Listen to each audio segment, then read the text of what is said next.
Good morning students. तो आज हम करेंगे बेसिकली बिजनेस स्टडीज़ का chapter 1, nature and significance of management for class 12th। तो इस चैप्टर में हम समझेंगे कि मैनेजमेंट के क्या क्या फ़ायदे हैं, क्या मैनेजमेंट की नेचर है, और उस मैनेजमेंट से ऑर्गेनाइजेशन को कितना फ़ायदा मिलता है और कैसे कैसे वो फ़ायदे मिलते हैं, और वो कितने लेवल्स की होती है और उसके अंदर क्या क्या चीज़ें होती हैं, वो हम सारा इस चैप्टर के अंदर समझेंगे। तो इस चैप्टर को शुरू करने से पहले सबसे पहले हमें समझना पड़ेगा कि व्हाट इज़ मैनेजमेंट, कि मैनेजमेंट क्या है, मैनेजमेंट क्या है। तो अगर हम बात करें मैनेजमेंट की, तो मैनेजमेंट क्या है? It is a process. Management एक प्रोसेस है, और जिस वो प्रोसेस क्या करता है, वो कंपनी के ऑब्जेक्टिव को अचीव करने का काम करता है, कंपनी के गोल्स को अचीव करने का काम करता है। और कैसे कंपनी के गोल अचीव किए जाएंगे? कंपनी के गोल अचीव किए जाएंगे विद इफेक्टिवली एंड एफिशिएंटली, यानी कि कम से कम रिसोर्सिस में ज़्यादा से ज़्यादा बेनिफिट लेने का काम ये कौन करता है? मैनेजमेंट करता है। कि जैसे हम बात करें कि एक कंपनी है और उस कंपनी ने अपने गोल्स सेट कर रखे हैं कि उसने 100 यूनिट्स एक दिन में बनाने हैं। बट अब ये नॉर्मल एम्प्लॉयज़ को पता है कि उन्होंने क्या करना है, तो वर्कर नॉर्मली 100 यूनिट्स बनाने का काम करता है। बट जैसे ही उसकी मैनेजमेंट, वो कंपनी मैनेजर को हायर करती है, कोई मैनेजमेंट अपॉइंट करती है, तो उनका बेसिकली काम क्या हो जाएगा, उस मैनेजमेंट का काम क्या हो जाएगा कि कैसे वो इस 100 यूनिट्स को एक दिन के अंदर बनाए भी, और जो रिसोर्सेज हैं वो कम से कम यूटिलाइज करें।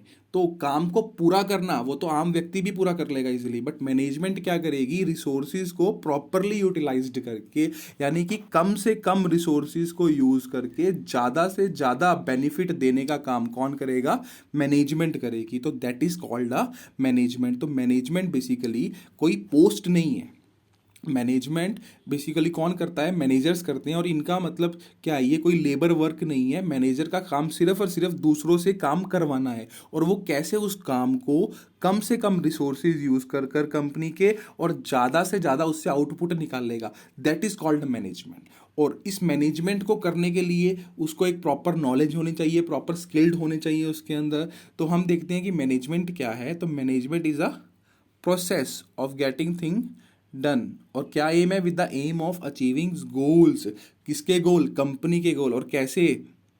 Effectively and efficiently. मतलब अगर हम कंपनी के सिर्फ गोल्स को अचीव कर रहे हैं, तो क्या उसमें मैनेजमेंट की ज़रूरत थी? अगर 100 यूनिट्स बनाने हैं और पर यूनिट की कॉस्ट 100 रुपये होनी चाहिए, बट कंपनी के एम्प्लॉयज़ ने क्या किया? 100 यूनिट्स तो बना लिए, बट उसकी कॉस्ट कितनी लगी? 150 लगी या 200 रुपीज़ लगी। तो इससे उन्होंने ऑब्जेक्टिव को तो अचीव कर लिया, बट गलती कहाँ पर करी? उन्होंने कंपनी के रिसोर्सिस एक्स्ट्रा लगवाए। तो इस रिसोर्सिस को, इन रिसोर्सिस को कम करने का काम कौन करेगा? मैनेजमेंट करेगी, ताकि वो कम से कम रिसोर्सिस के अंदर। तो मैनेजमेंट क्या करेगी? वो फाइंड आउट करेगी कि कहाँ कहाँ ये रिसोर्सिस एक्स्ट्रा लग रहे हैं, किस किस पॉइंट पे इन रिसोर्सिस को ठीक किया जा सकता है, कहाँ पर इंप्लॉयज़ को ट्रेनिंग की ज़रूरत है, कहाँ पर कंपनी को और वर्कफोर्स की ज़रूरत है, या कहाँ पर कंपनी को लेबर को निकालना है। इन सभी चीज़ों का काम कौन देखेगा? मैनेजर देखेगा। तो मैनेजर खुद कोई काम नहीं करेगा, बट वो जो भी व्यक्ति हैं, जो भी कंपनी के पास इंप्लॉयज़ हैं, जो भी कंपनी के पास रिसोर्सेज हैं, उन सबसे काम करवाने का काम कौन करेगा? मैनेजर करेगा। So it is an art of management how they getting things done from people. ये मैनेजर की एक कला है कि वो कैसे लोगों से क्या करवाता है? काम करवाता है, ताकि ऑर्गेनाइजेशन के ऑब्जेक्टिव क्या हो सके?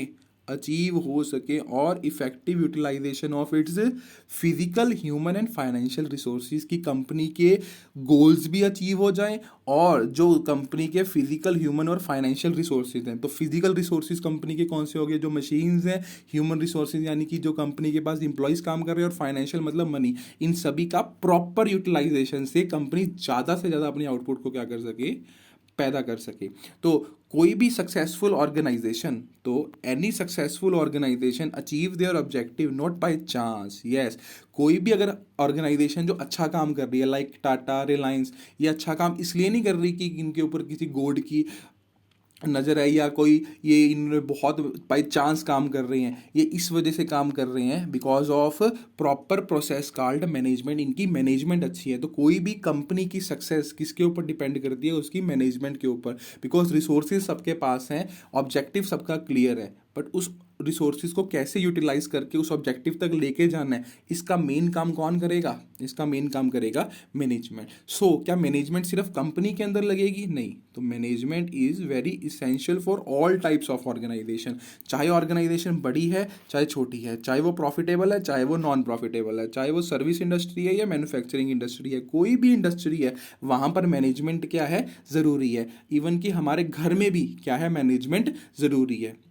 क्यों? क्योंकि अगर हम मान लो हमारे घर में सारा सामान बिखरा पड़ा रहेगा या कुछ भी होगा तो घर में कोई मेहमान आता है तो उसको कैसा लगेगा? तो इसलिए हर चीज़ के लिए, हमारे घर तक के लिए भी मैनेजमेंट क्या है? ज़रूरी है। So it is a necessary so that individual can make their best contribution toward group objective. तो मैनेजमेंट क्या है? ज़रूरी है ताकि जो इंडिविजुअल वहाँ पर काम कर रहे हैं वो ज़्यादा से ज़्यादा उस ग्रुप ऑब्जेक्टिव को अचीव कर सके, ज़्यादा से ज़्यादा अपना क्या करें? कॉन्ट्रीब्यूशन करें।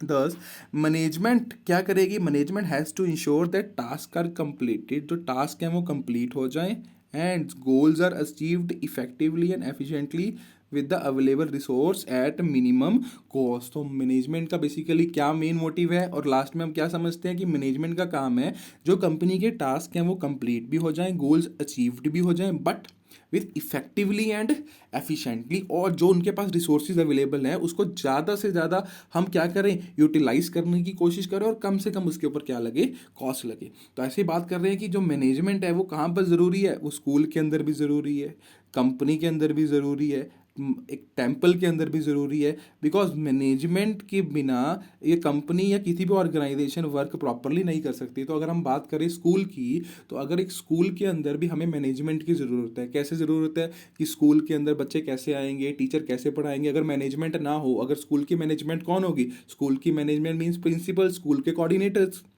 अगर वो कोऑर्डिनेटर्स या प्रिंसिपल्स ना हो तो कोई भी टीचर प्रॉपरली इफेक्टिवली काम नहीं करेगा, या वो काम करेगा बट रिजल्ट की चिंता नहीं होगी। तो इस मैनेजमेंट का बेसिकली मेन मोटिव क्या है? कि ज़्यादा से ज़्यादा रिसोर्सिस को प्रॉपरली यूटिलाइज करके ज़्यादा से ज़्यादा आउटपुट क्या करनी है? निकालनी है। तो दैट इज़ कॉल्ड मैनेजमेंट। तो मेरे को लगता है कि आपको समझ में आ गया होगा कि व्हाट इज़ मैनेजमेंट। और जो मैनेजमेंट की डेफिनेशन है उसके अंदर कितनी चीज़ें इंक्लूडेड हैं? 3: प्रोसेस, इफेक्टिवली एंड एफिशिएंटली। तो हम बार बार किसकी बात कर रहे हैं? कि मैनेजमेंट जो है वो 3 चीज़ों से मिलाकर बना हुआ है। इट इज़ अ प्रोसेस, और वो इसका मेन काम क्या है? जो काम को अचीव करना, गोल्स को अचीव करना, कैसे? Effectively and efficiently. तो हम बात करते हैं what is effectiveness and what is efficiency. तो इसके अंदर हम देखते हैं कि सबसे पहले हम बात करेंगे व्हाट इज़ अ प्रोसेस। तो प्रोसेस का मतलब क्या है? कि मैनेजमेंट जो है वो एक सिंगल एक्टिविटी नहीं है कि हाँ हमने गए और मैनेजर को हायर कर लिया और उसने काम कर लिया, नहीं। तो अगर कोई भी कंपनी या कोई भी स्कूल के अंदर मैनेजमेंट होती है तो उसकी एक सीरीज है, उसके कुछ क्या है? स्टेप्स हैं। तो वो स्टेप्स कैसे बिगिन होते हैं? तो मैनेजमेंट इज़ अ प्रोसेस, मतलब एक सिंगल एक्टिविटी नहीं है। It is not a single activity, single activity नहीं है। मैनेजमेंट क्या है? एक प्रोसेस है जिसमें बहुत सारी एक्टिविटीज़ क्या है? इंक्लूड है। It include series of function to getting thing done. किसी भी काम को करना है तो मैनेजमेंट एक बहुत सारे फंक्शंस परफॉर्म करती है। तो कौन से फंक्शंस हो गए? Like planning, organising, staffing, directing and controlling. तो हम इसकी बात करें फॉर एग्जाम्पल कि अगर हमने एक स्कूल को मैनेज करना है, तो सबसे पहले कोऑर्डिनेटर्स को या एक अच्छा रिजल्ट निकालना है तो क्या करना पड़ेगा? प्लानिंग करनी पड़ेगी कि किस क्लास में कितने बच्चे बैठेंगे, कैसे कैसे बैठेंगे, कैसे कैसे नहीं, मतलब स्कूल का गोल क्या है, कितने टॉपर्स हैं, ये सारा कुछ हमने जानकारी लेनी है। देन उसके बाद क्या करेंगे? उस हिसाब से टीचर ऑर्गेनाइज किए जाएंगे, उस हिसाब से क्लासरूम बनाए जाएंगे कि कितने कितने क्लासरूम में कितने बच्चे बैठेंगे। तो अभी क्लासरूम में बच्चे बैठने कितने बैठेंगे, कि एक टीचर कौन सी क्लासेस स्टडी करवाएगा, ये सारा कुछ हमने ऑर्गेनाइज कर लिया। देन हम क्या करेंगे? उसके बाद स्टाफिंग, यानी कि टीचर्स की रिक्रूटमेंट की जाएगी, और जब टीचर रिक्रूट हो जाएंगे देन दे आर डायरेक्टिंग, उनको बताया जाएगा कोऑर्डिनेटर्स के द्वारा कि कंपनी का क्या गोल है या स्कूल का क्या गोल है, और कैसे उस गोल को उन्होंने क्या करना है? अचीव करना है, कौन सी मेथड यूज़ करनी है टीचिंग के अंदर। एंड देन अगर उसमें कोई भी दिक्कत आ रही है तो उसको क्या किया जाएगा? कंट्रोल किया जाएगा। तो मैनेजमेंट एक सिंगल एक्टिविटी नहीं है, it is a series of steps और series of activities. And secondly हम बात करते हैं व्हाट इज़ इफेक्टिवनेस। तो ये हमारे पास 2 इंपॉर्टेंट टॉपिक्स हैं, इफेक्टिवनेस और एफिशिएंसी। तो हम सबसे पहले बात करेंगे व्हाट इज़ इफेक्टिवनेस। इफेक्टिवनेस का मतलब है it is concerned with doing the right task. तो मैनेजमेंट क्या चाहती है? कोई भी काम क्या हो? इफेक्टिवली हो और एफिशिएंटली हो। तो इफेक्टिवली का मतलब क्या है? कि काम, सही काम को करना।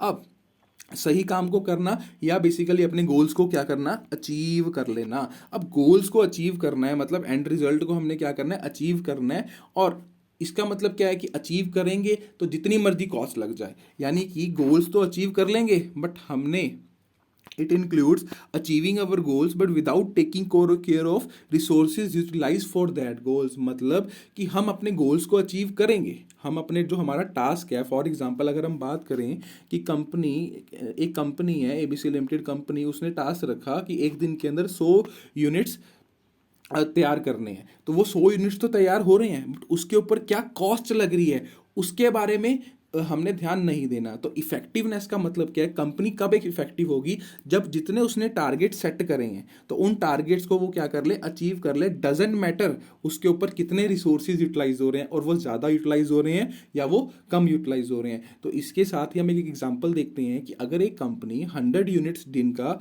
एक अचीव करती है, एक टारगेट सेट करती है कि हमें 100 यूनिट्स दिन के बनाने हैं, और अगर 100 यूनिट्स दिन के कंपनी को प्रिपेयर करने हैं, बनाने हैं, तो उसके लिए जो कॉस्ट थी वो थी 200 रुपये पर यूनिट के हिसाब से। बट कंपनी के वर्कर्स ने क्या किया, बहुत सारा हार्डवर्क किया और बहुत सारी मेहनत करी और उन्होंने वो डील का गोल अचीव कर लिया। बट उसके ऊपर कॉस्ट कितनी लगी, 250 या 300 या 350 ज़्यादा कॉस्ट लगी। तो इस केस के अंदर जो कंपनी है वो क्या है, इफेक्टिव है। इफेक्टिव है मतलब उसने अपने काम को, जो उनका एंड रिजल्ट था, उसको अचीव कर लिया। डजेंट मैटर, ये बिल्कुल भी मैटर नहीं करता कि रिसोर्सेज उसके ऊपर ज़्यादा लगे हैं या कम लगे हैं। तो जो कंपनी अपने गोल्स को अचीव कर लेगी, यानी कि जितना उसने टारगेट सेट किया है उस टारगेट को अचीव कर लेती है, तो that company is called effective. But अब दूसरा उसके बाद बात करें कि व्हाट इज एफिशिएंसी। तो एफिशिएंसी का मतलब क्या है कि टास्क को करना बट सही तरीके से करना, यानी कि कम से कम कॉस्ट में और प्रॉपर यूटिलाइजेशन ऑफ रिसोर्सेज। तो इफिशिएंसी का मतलब क्या है कि ज़्यादा से ज़्यादा रिसोर्सेज को हम क्या करेंगे, अपने यूटिलाइज करेंगे ताकि ज़्यादा से ज़्यादा उसमें से क्या निकाल सके, आउटपुट निकाल सकें। यानी कि कम इनपुट के अंदर कम मैनी मटेरियल इक्विपमेंट को यूज़ करके ज़्यादा से ज़्यादा आउटपुट निकालना मीन्स कंपनी क्या होगी, एफिशिएंट होगी, अपने रिसोर्सेज को प्रॉपर यूटिलाइज करे। तो अगर हम इसी क्वेश्चन की एग्जांपल लें कि अगर कंपनी 100 यूनिट्स अ डे का उसने टारगेट रखा है और 100 यूनिट्स बना, और पर डे उसका पर पीस की कॉस्ट कितनी पड़ रही है उसको, 200। तो कंपनी ने 100 यूनिट्स पर डे के हिसाब से तो प्रिपेयर कर लिए, उसकी जो वर्कर्स थे, उसकी जो मैनेजमेंट थी, उन्होंने 100 यूनिट्स पर डे के हिसाब से तो अपना टारगेट अचीव कर लिया। बट जो कॉस्ट थी वो 200 की बजाय कितनी हो गई, 250 होगी। तो कॉस्ट कितनी होगी, 200 के बजाय 250 होगी। तो इस केस के अंदर कंपनी क्या होगी, company will be effective. Company effective तो है, कंपनी ने अपना जो गोल सेट किया था वो तो अचीव कर लिया, बट कंपनी क्या नहीं है, company is not efficient. Company ने अपनी एफिशिएंसी लैग कर दी। क्यों लैग कर दी, बिकॉज जितने उसको रिसोर्सेज दिए गए थे उससे कई ज़्यादा उसने उस रिसोर्सेज के ऊपर क्या कर दिया, पैसा खर्च कर दिया। तो इस केस में हम क्या बोलेंगे, कंपनी क्या है, इफेक्टिव तो है बट कंपनी एफिशिएंट नहीं है। तो कंपनी एफिशिएंट कब होगी, जब वो कंपनी इस 100 यूनिट्स आ डे को बनाए और जो उसकी कॉस्ट है या तो वो 200 ही कॉस्ट ले या उससे क्या ले, कम ले। तो let us take an another example. हम एक और एग्जांपल से समझते हैं कि अगर एबीसी लिमिटेड एक कंपनी थी और उस कंपनी ने दिन का टारगेट कितना रखा, 100 यूनिट्स पर डे का, और पर यूनिट की कॉस्ट कितनी थी, 200। बट जो कंपनी ने अपनी, जो उसकी कंपनी की मैनेजमेंट थी, उसने 100 डे का टारगेट तो अचीव कर लिया, बट जो कॉस्ट थी, और वो कॉस्ट भी कितनी लगी पर यूनिट के ऊपर, 190। तो इस केस के अंदर कंपनी क्या है, कंपनी इफेक्टिव भी है। इफेक्टिव क्यों है, क्योंकि उसने अपना टास्क कंप्लीट कर लिया, और एफिशिएंट भी है। एफिशिएंट क्यों है, क्योंकि जितनी उसको कॉस्ट दी गई थी उससे कम कॉस्ट में उसने क्या कर लिया, अपने काम को पूरा कर लिया। और इसी के साथ हम एक थर्ड एग्जांपल देखते हैं कि अगर एक कंपनी है जिसको 50 यूनिट्स पर डे की टारगेट सेट किया है कि एक दिन के अंदर 50 यूनिट्स उसने क्या करने हैं, प्रिपेयर करने हैं, और उसके ऊपर कॉस्ट कितनी लगेगी, 100 लगेगी। तो कंपनी ने क्या किया, वर्कर हायर किए, बहुत मेहनत करी और एक दिन के अंदर 30 यूनिट्स प्रिपेयर कर लिए, बट जो उसकी कॉस्ट लगी पर यूनिट की वो कितनी लगी, 80 लगी। तो इस केस के अंदर कंपनी क्या है, कंपनी इफेक्टिव है क्या नहीं है, नहीं, कंपनी इफेक्टिव नहीं है। क्यों नहीं है? क्योंकि उसका जो टास्क था, वो उसके जो गोल थे वो कितने थे कि एक दिन में कितने यूनिट बनाने हैं, 50 यूनिट्स प्रिपेयर करने हैं। बट उसने कितने यूनिट प्रिपेयर किए? उसने सिर्फ 30 यूनिट प्रिपेयर किए। तो इस केस के अंदर कंपनी इफेक्टिव नहीं है। बट जो उसकी कॉस्ट थी 100 पर यूनिट, उसने उसको कितना कर दिया, 80 पर यूनिट। तो इस केस के अंदर कंपनी क्या है, एफिशिएंट है। तो इस केस में हम क्या बोलेंगे, company is efficient but not effective. Because क्यों इफेक्टिव नहीं है? क्योंकि उसने अपना जो टास्क था उसको अचीव नहीं किया, बट कॉस्ट को क्या कर लिया, पूरा अचीव कर लिया। तो अब हम इसकी बात करें कि जो इफेक्टिवनेस है और जो एफिशिएंसी है, वो दोनों क्या है, एक दूसरे से रिलेट करती हैं। They are both these are inter related to each other. कैसे? कि बोथ आर इंपॉर्टेंट। मैनेजमेंट के लिए क्या है, दोनों ही इंपॉर्टेंट है। अगर मैनेजमेंट इफेक्टिव है या एफिशिएंसी है तब भी काम नहीं चलेगा, या मैनेजमेंट एफिशिएंट बहुत ज़्यादा है बट इफेक्टिव नहीं है, अपने गोल्स को अचीव कर नहीं पा रही है, तब भी काम नहीं चलेगा। तो it is an essential for the management to achieve goal, अपने गोल्स को अचीव करे इफेक्टिवनेस के साथ और विद मिनिमम रिसोर्सेज एफिशिएंट। तो अगर ये दोनों चीज़ें मैनेजमेंट की होगी तभी हम उसको क्या बोलेंगे, एक अच्छी मैनेजमेंट बोलेंगे। और जो मैनेजर है उसको क्या करना पड़ता है, उसको एक बैलेंस बैठाना पड़ता है इन दोनों के बीच में कि वो काम को इफेक्टिवली एंड एफिशिएंटली दोनों से करें। High efficiency is associated with high effectiveness which is aimed of all manager. यानी कि जितनी ज़्यादा कंपनी के अंदर एफिशिएंसी होगी उतना ज़्यादा आपका काम क्या होगा, ज़्यादा से ज़्यादा इफेक्टिव होगा। तो ये जो इफेक्टिवनेस और एफिशिएंसी है, ये क्या है, दोनों एक ही कॉइन के दो साइड्स हैं। यानी कि मैनेजमेंट जो है वो किसी भी एस्पेक्ट के साथ कॉम्प्रोमाइज़ कर सकती है, नहीं कर सकती। क्यों नहीं कर सकती? अगर वो अपना काम पूरा कर ले बट कॉस्ट ज़्यादा लगाए, उसका भी कोई फ़ायदा नहीं, जिससे उसके प्रॉफिट्स को क्या होगा, इफेक्ट होगा। या कॉस्ट कम लगे बट काम नहीं पूरा कर पाया तो उसके टारगेट्स नहीं अचीव हो पाएंगे, तो वैसे भी उसकी मार्केट में रेपुटेशन क्या होगी, डाउन होगी। तो उसको दोनों को क्या करना पड़ेगा, बोथ आर रिलेटेड, और दोनों को साथ में लेकर चलना पड़ेगा। और ये दोनों एक दूसरे से क्या है, रिलेटेड है। क्योंकि अगर आप कॉस्ट कम में कम लगाओगे तो ऑटोमेटिकली बात है कि आपके पास ज़्यादा रिसोर्सेज बचेंगे और आप ज़्यादा काम कर सकते हैं। ठीक है ना। It is easier to be effective and ignore efficiency. तो उन्होंने क्या बोला कि इफेक्टिव रहना तो आसान है बट एफिशिएंसी को हम क्या कर सकते हैं, बोल सकते हैं। नॉर्मली यही होता है कि हम अगर 100 यूनिट्स जिनका टारगेट रखा है तो कंपनी किसी ना किसी तरीके से उन 100 यूनिट्स के टारगेट्स को अचीव कर लेती है, बट जो उसमें कॉस्ट होती है वो एडिशनल बढ़ जाती है। कैसे बढ़ जाती है? एक्स्ट्रा वर्कर को हायर कर कर या किसी ना किसी रॉ मटेरियल की वेस्टेज कर कर। तो अच्छी मैनेजमेंट कौन मानी जाएगी? क्या जो मैनेजमेंट इफेक्टिव है और एफिशिएंट नहीं है वो अच्छी मैनेजमेंट है? नहीं। जो मैनेजमेंट ये दोनों काम करेगी, क्योंकि उससे क्या होगा, कंपनी का प्रॉफिट भी बढ़ेगा और कंपनी की रेपुटेशन, प्रॉस्पेरिटी भी क्या होगी, मार्केट में बढ़ेगी। बट अगर इन दोनों में से कोई भी चीज़ लैक करती है तो कंपनी क्या होगी, इनएफिशिएंट मानी जाएगी। और इसी के बारे में हम एक एग्जांपल से बात करते हैं कि अगर एक कंपनी का लेट्स से टारगेट कितना था, 15,000 यूनिट इन अ ईयर। एक साल में उसने कितने यूनिट्स बनाने थे, 15,000 यूनिट्स बनाने थे। और इस टारगेट को अचीव करने के लिए मैनेजर ने क्या किया, डबल शिफ्ट के अंदर काम किया due to power failure most of the time. कि कंपनी में पावर फेलियर होता है तो वो लगातार डबल शिफ्ट में क्या कर रहे हैं, काम कर रहे हैं। तो manager is able to achieve the target. Manager target achieve करने में एबल है, मतलब वो क्या है, इफेक्टिव है। जितना उसने टारगेट रखा था उतना उसने अचीव कर लिया ऑन टाइम, बट उसके ऊपर कॉस्ट क्या लगी, ज़्यादा लगी। तो इस केस में मैनेजर को हम क्या बोलेंगे कि मैनेजर जो है या मैनेजमेंट जो है वो इफेक्टिव तो है but they are not efficient, because more input cost are input. ज़्यादा से ज़्यादा कॉस्ट क्या की जा रही है, इनकट की जा रही है। तो अगला केस देखते हैं हम इसी के अंदर। और at the same time a manager concentrate more on producing good with fewer resources. यानी कि मैनेजर किसके ऊपर कंसंट्रेट कर रहा है कि ज़्यादा से ज़्यादा गुड्स बनाए जाए और रिसोर्सेज को कम, यानी कि कॉस्ट कम की जाएंगी, बट वो अपना टारगेट अचीव नहीं कर पा रहा। तो इस केस के अंदर वो क्या होगा, इस केस के अंदर वो क्या होगा, एफिशिएंट तो होगा क्योंकि उसने अपनी कॉस्ट कम कर ली, but he is not effective. तो ये दोनों जो चीज़ें हैं वो both are inter related. Effectiveness भी होना चाहिए एंड एफिशिएंसी भी होना चाहिए। विदाउट इफेक्टिवनेस एफिशिएंसी का कोई रोल नहीं है, एंड विदाउट एफिशिएंसी इफेक्टिवनेस का कोई भी रोल नहीं है। तो both effectiveness and efficiency are inter related to each other. So next topic पढ़ते हैं। इसी की हम देखते हैं, एक केस स्टडी देखते हैं इसी क्वेश्चन के अंदर। तो हमें केस स्टडी में क्या बोला कि AK limited is a phone manufacturing company has sets it's target of production of 20 phones per day. तो AK लिमिटेड एक फ़ोन मैन्युफैक्चरिंग कंपनी है, उसने 20 फोन्स पर डे का टारगेट रखा है और पर फ़ोन की कॉस्ट कितनी पड़नी चाहिए, 5,000 पर फ़ोन पड़नी चाहिए। तो मोहित एक वर्कर था, उसने डबल शिफ्ट काम किया और मैन्युफैक्चर कितने फ़ोन किए? 18 मोबाइल मैन्युफैक्चर फ़ोन किए। तो इस केस के अंदर क्या वो इफ़ेक्टिव है? क्या उसने अपना काम पूरा कर लिया? नहीं। बट जो उसकी कॉस्ट थी वो कितनी लगी? 45 पर फ़ोन, यानी कि 5000 पर फ़ोन की कंपनी की एस्टिमेटेड कॉस्ट थी, बट उसने पैसा कितना यूटिलाइज किया? सिर्फ और सिर्फ 4500। तो क्या वो इफेक्टिव है या एफिशिएंट है, या दोनों है? तो इस केस के अंदर जो मोहित है, Mohit is an efficient worker because he is completed that work with at least cost, but he is not effective. Effective क्यों नहीं है? क्योंकि फ़ोन कितना टारगेट था? 20 फ़ोन्स का, बट उसने बनाए कितने? सिर्फ सिर्फ 18 फ़ोन्स बनाए हैं। तो वो इफेक्टिव तो नहीं है बट एफिशिएंट है, क्योंकि 5000 पर फ़ोन के ऊपर कॉस्ट लगती थी, बट उसने वो सेम काम 4500 पर फ़ोन को मैन्युफैक्चर करने में कर लिया। तो इसी के साथ हम एक सेकंड केस स्टडी देखते हैं कि एरे लिमिटेड जो थी एक बुक मैन्युफैक्चरिंग कंपनी है, और उसने अपना टारगेट सेट किया 100 बुक्स पर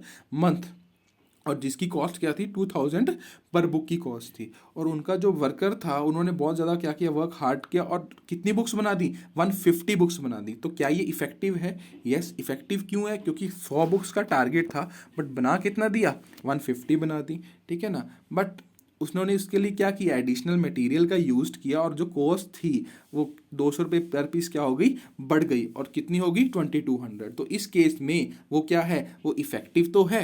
क्यों इफेक्टिव है? क्योंकि उसने 150 बुक बना दी, तो टाइम पे काम तो पूरा कर दिया, इफेक्टिव तो है। बट क्या वो एफिशिएंट है? नहीं। बिकॉज एफिशिएंट क्यों नहीं है वो? क्योंकि उसने जो उस चीज़ को बनाने में जो रिसोर्सेज थे वो क्या यूज़ किए? वो बहुत ज़्यादा यूज़ किए हैं। सो ही इज़ इफेक्टिव है क्योंकि उसने 150 बुक्स बना दी हैं, but he is not efficient. Efficient क्यों नहीं है? क्योंकि उसने उस टास्क को पूरा नहीं किया। तो आगे देखते हैं हम। इसी की एक और केस स्टडी है हमारे पास कि एबीसी लिमिटेड कंपनी है और making bottle due to summer vacation their demand for bottle has going up. यानी कि एक एबीसी कंपनी एक बॉटल्स कंपनी है, और समर वेकेशन की वजह से उनकी बॉटल की डिमांड क्या हो गई है? बढ़ चुकी है, यानी कि 1000 पीसीस मंथली बढ़ेगी। सो मैनेजर ने टारगेट सेट किया कि वो 100 बॉटल्स पर डे बनाएंगे for their worker and an estimated cost of 80 पर बॉटल। तो कितने का टारगेट है? 100 बॉटल्स पर डे का टारगेट है, और कितनी कॉस्ट के ऊपर?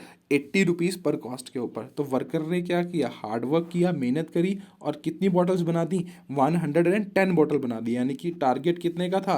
100 का। बनाई कितनी है? 110। तो he is effective. Yes, he is effective. और आगे हम देखेंगे क्या वो एफिशिएंट है या नहीं है। और कितनी कॉस्ट से बना दी?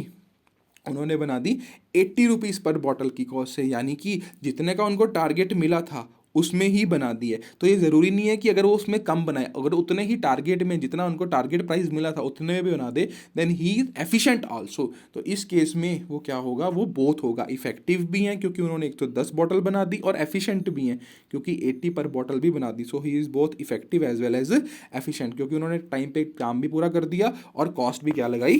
कम लगाई। तो ये हमारा जो केसेस थे ये थे इफेक्टिवनेस एंड एफिशिएंट के केसेस मैनेजमेंट की डेफिनेशन। अब हम बात करते हैं कैरेक्टरिस्टिक्स ऑफ मैनेजमेंट कि मैनेजमेंट के फीचर क्या है, क्या है बेसिकली मैनेजमेंट। तो मैनेजमेंट की अगर कैरेक्टरिस्टिक्स की बात करें तो मैनेजमेंट का सबसे पहला कैरेक्टर है हमारे पास, management is a goal oriented process. मतलब मैनेजमेंट का बेसिकली मेन काम क्या है? कंपनी के गोल्स को अचीव करना। अगर कंपनी के गोल ही अचीव ना हुए तो फिर ऐसी मैनेजमेंट का क्या फ़ायदा? बिकॉज बिना मैनेजमेंट से नॉर्मल व्यक्ति भी वो तो कर लेंगे। तो मैनेजमेंट का मेन फीचर क्या है हमारे पास कि every organisation has some goals which are the basic reason for is existence. कि हर कंपनी का एक गोल है, हर कंपनी का, हर स्कूल का, हर एक ऑर्गेनाइजेशन का क्या है? हमारा भी क्या है? एक गोल है, ठीक है ना। और इस गोल को पूरा करने के लिए किस, और ये गोल कैसे हो रहे? प्रॉपरली एंड इफेक्टिवली पूरा हो रहे, इसको किसके लिए हायर किया जाता है? मैनेजमेंट को हायर किया जाता है। तो मैनेजमेंट का बेसिकली मेन काम क्या है?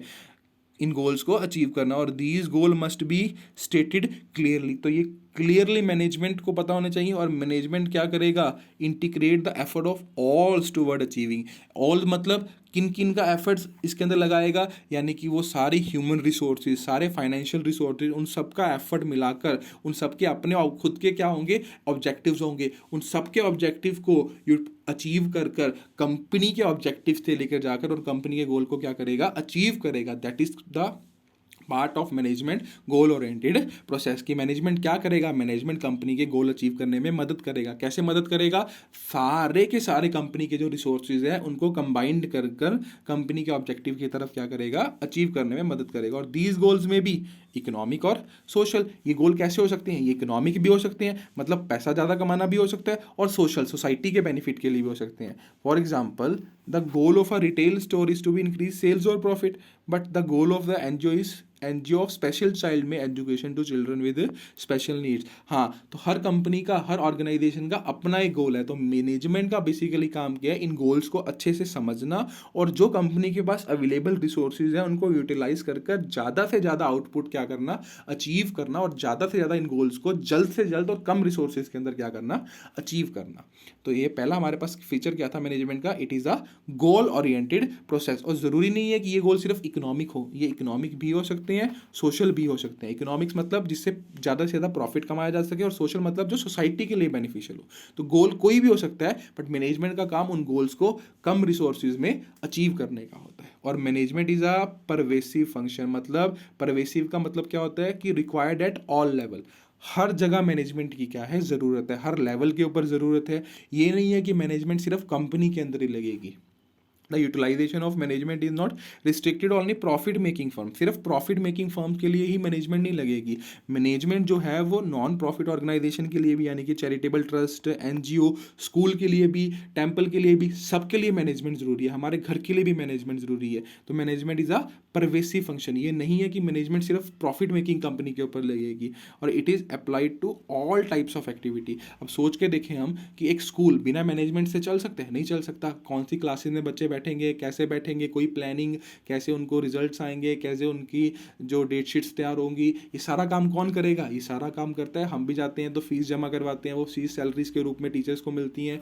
ये सारा काम कौन करेगा, इस स्कूल को चलाने का काम कौन करेगा, मैनेजमेंट करेगा। और ऐसे अगर हम टेम्पल के अंदर बात करें तो टेम्पल के अंदर कैसे सिस्टम होगा, कैसे प्रसाद बंटेगा, ये सारा काम कैसे किया जाता है, मैनेजमेंट के द्वारा ही किया जाता है। तो it is required at all organisation whether big और स्मॉल, प्रॉफिट मेकिंग और not profit making. The concept of management is used in whole world is same. तो सारे दुनिया के अंदर जो मैनेजमेंट यूज हो रही है वो सेम ही है, कि हर कंपनी, चाहे वो जापान की कंपनी है, चाहे वो अमेरिका की कंपनी है, सभी क्या करते हैं, मैनेजमेंट करते हैं। और ये तकरीबन तकरीबन सेम ही है। सबका मेन काम क्या है, अपनी कंपनीज के गोल्स को क्या करना, अचीव करना। बट जो उनकी एप्लीकेबिलिटी है वो अकॉर्डिंग टू देयर एरिया और उनके बिलीफ के हिसाब से क्या होती है, चेंज हो जाती है। जैसे कि अगर इंडिया की कोई कंपनी है, उनका बेसिकली ऑब्जेक्टिव क्या होगा कि सेल्स मैक्सिमाइजेशन करना। बट जापान की कोई कंपनी है, उनका बेसिकली मेन मोटिव क्या होगा, प्रॉफिट मैक्सिमाइज। और वो कैसे करेंगे, इंडिया की कंपनी बेसिकली क्या करेगी, एक प्लान्स बनाएगी, और जापान की company according to their belief, उनके हिसाब से वो अपने हिसाब से प्लान्स बनाएंगे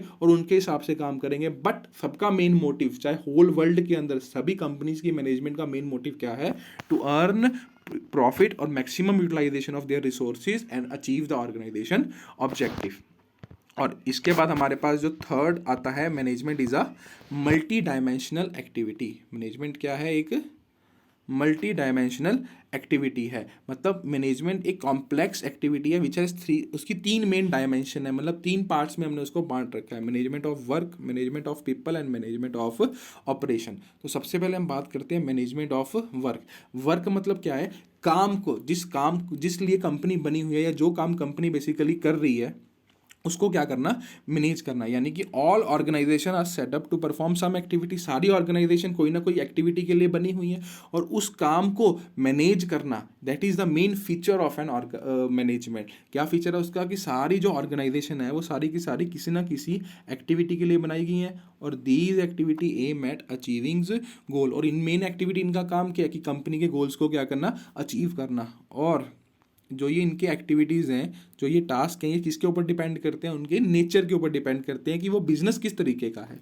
the task of the school is to give education, hospital has to treat patient and industry has to produce goods. तो मैनेजमेंट बेसिकली क्या काम करेगी, मैनेजमेंट ये इंश्योर करेगी, मैनेजमेंट ये श्योर करेगी कि जो ये काम है, कि अगर हॉस्पिटल पेशेंट को ट्रीट कर रहा है तो वो प्रॉपरली ट्रीट करे, उनके लिए प्रॉपरली बेड्स अवेलेबल हों। तो that is called management of work. यानी कि जो काम, जहाँ पर काम हो रहा है उस काम की प्रॉपरली मैनेजमेंट करना, उसमें कोई सीक्वेंस बनाना, उसमें कोई हालात ना बिगड़े। कि जैसे अगर स्कूल है, स्कूल एजुकेशन प्रोवाइड कर रहा है, या अगर हॉस्पिटल की ये बात करें हम, कि हॉस्पिटल पेशेंट्स को ट्रीट कर रहा है, तो ऐसा तो नहीं होगा कि अगर मैं डायरेक्टली पेशेंट्स जाएं और डायरेक्टली डॉक्टर के रूम में चले जाएं। एक मैनेजमेंट होती है, एक सिस्टम होता है, टोकन सिस्टम होता है। तो ये सारा टोकन सिस्टम जो बनाया गया है, वेटिंग रूम्स बनाएंगे, किसके द्वारा चलाए जा रहे हैं, मैनेजमेंट के द्वारा चलाए जा रहे हैं, ताकि वो अपने जो वर्क है उसको प्रॉपरली क्या कर सकें, मैनेज कर सके, और जो सारा काम है वो इफेक्टिवली और एफिशिएंटली क्या हो सके। तो पहला हमारे पास जो इसका डायमेंशन था मैनेजमेंट का, वो क्या था, वर्क, कि जहां पर जिस काम को कर रहे हैं उसको मैनेज करना, और कैसे मैनेज कर रहा है, एक प्रॉपर सिस्टमेटिक प्लान से सारी एक्टिविटी को बनाना। और हर एक्टिविटी हर ऑर्गेनाइजेशन के लिए क्या होगी, डिफरेंट होगी, क्यों, अकॉर्डिंग टू देयर नेचर। जैसे स्कूल के लिए एजुकेशन प्रोवाइड करना, तो वो कैसे एजुकेशन प्रोवाइड करेंगे, एजुकेशन प्रोवाइड करने के लिए बच्चे स्कूल में आएंगे, वो फीस पे करेंगे, तो वो फीस किसके पास आएगी, मैनेजमेंट के पास, क्योंकि टीचर का तो मेन काम क्या है, टीचर का मेन काम है पढ़ाना, टीच करना। बट वो कैसे चलेंगे, उनकी सैलरीज कैसे होंगी, बोर्ड्स, चौक आएगा, डस्टर आएगा, कभी फैन चल रहा है, कभी नहीं चल रहा है, ये सारी activity that is called management of work. और ये कौन करेगा इफेक्टिवली एंड एफिशिएंटली, स्कूल की मैनेजमेंट करेगी। और उसके बाद हम देखते हैं, उसके बाद हमारे पास क्या है, मैनेजमेंट ऑफ पीपल। तो मैनेजमेंट ऑफ पीपल के अंदर हमारे पास क्या है कि हर ऑर्गेनाइजेशन जो है वो कोई ना कोई काम के लिए बनी हुई है। Each organisation is establish for doing some work and the work is carried out by people. यानी कि जो भी कोई काम हो रहा है ऑर्गेनाइजेशन के अंदर, वो किसके द्वारा काम हो रहा है, वो लोगों के द्वारा। अगर स्कूल के अंदर पढ़ाया जा रहा है तो टीचर के द्वारा, हॉस्पिटल के अंदर पढ़ाया जा रहा है तो डॉक्टर्स के द्वारा, हॉस्पिटल के अंदर अगर पेशेंट को देखा जा रहा है तो वो डॉक्टर्स के द्वारा, या कंपनी के अंदर अगर कोई प्रोडक्शन हो रही है तो कंपनी के वर्कर्स के द्वारा हो रहा है। और जो ये ह्यूमन रिसोर्सेज हैं, ये क्या है, कंपनी की बहुत वैल्यूएबल एसेट है। तो इसको मैनेज करना भी किसका काम है, मैनेजमेंट का काम है। और क्योंकि अगर एक एफिशिएंट एम्प्लॉय होंगे तो जो ऑर्गेनाइजेशन है वो लोगों दूसरों के साथ क्या कर सकती है, compete। बिकॉज एक ऑर्गेनाइजेशन क्या है, अगर एक कोई भी कंपनी की बात करें, स्कूल की बात करें, हॉस्पिटल की बात करें, या किसी भी चीज़ की बात करें, वो एक ऑर्गेनाइजेशन कैसे चलती है, उसके एम्प्लॉयज़ के द्वारा चलाई जाती है। और अगर एम्प्लॉयज़ नहीं ढंग से मैनेजमेंट होंगे तो वो कैसे काम कर पाएगी। तो management of people is a most important feature of management, कि लोगों को मैनेज करना। और कैसे मैनेज करेंगे, ठीक है, कैसे लोगों को मैनेज किया जाएगा, उनकी नीड्स देखकर। Employees has individual and diverse needs and behaviour. तो उनके जो नीड्स होंगी, उनकी ज़रूरत होंगी, तो सबकी डाइवर्स नीड्स हैं। किसी एम्प्लॉयज़ को पैसा ज़्यादा चाहिए, किसी को स्टेटस ज़्यादा चाहिए, किसी को पावर चाहिए, किसी को सोशल रिलेशंस चाहिए। तो इन सभी नीड्स को कौन समझेगा, मैनेजमेंट समझेगी। और उस हिसाब से उस एम्प्लॉय को मोटिवेट किया जाएगा ताकि वो ऑर्गेनाइजेशन को क्या कर सके, ऑब्जेक्टिव को अचीव कर सके। और employ as a group of people, की एम्प्लॉय को एज एन ग्रुप, तो इंडिविजुअली एम्प्लॉय की मोटिव्स को भी क्या जाएगा, समझा जाएगा और उनको मोटिवेट किया जाएगा। और as an group of people employees को भी क्या दिया जाएगा, समझा जाएगा, उनको टास्क दिए जाएंगे ताकि वो ज़्यादा से ज़्यादा क्या कर सके, काम करके ऑर्गेनाइजेशन के ऑब्जेक्टिव को अचीव कर सकें। और थर्ड हमारे पास क्या है, मैनेजमेंट ऑफ ऑपरेशन। तो मैनेजमेंट ऑफ ऑपरेशन का मतलब क्या है कि because there are many operation which management must perform to achieve the objective of the organisation. यानी कि बहुत सारे छोटे छोटे काम है कंपनी के अंदर, फैक्ट्री के अंदर, जिसको मैनेजमेंट को क्या करना है ताकि वो ऑर्गेनाइजेशन को क्या कर सके, अचीव कर सके। Like production, sale, purchase, finance, ये सारे क्या है, छोटे छोटे ऑपरेशन है जिन सबको मिलाकर ऑर्गेनाइजेशन के ऑब्जेक्टिव को क्या किया जाता है, अचीव किया जाता है। तो मैनेजमेंट बेसिकली क्या है, management of operation concentrate on mixing management of work with people. तो ये बेसिकली जो प्रोडक्शन है, सेल है, परचेज है, फाइनेंस है, ये कौन करेगा, ये लोग करेंगे। प्रोडक्शन कौन करेगा, वर्कर करेंगे।